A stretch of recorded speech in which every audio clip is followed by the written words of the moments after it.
पारधी टाकरखेडा शिवारात खेडी कडोली रस्त्यावर टेकडीच्या आडोशाला गावठी दारू तयार होत असल्याची माहिती येथील पोलिसांना मिळाल्यानंतर त्यांनी तेथे धाड टाकून 2 महिलांविरोधात गुन्हा दाखल केला आहे।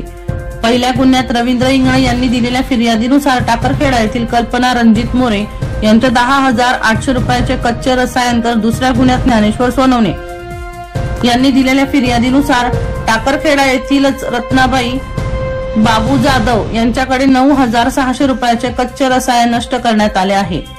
या दोघांविरोधात गुन्हा दाखल करण्यात आला आहे। या प्रकरणाचा तपास सहाय्यक पोलीस निरीक्षक सचिन शिरसाट यांच्या मार्गदर्शनात विजय चौधरी व त्यांचे सहकारी करीत आहेत। दीपक राठोड यांचा रिपोर्ट DR न्यूज जळगाव।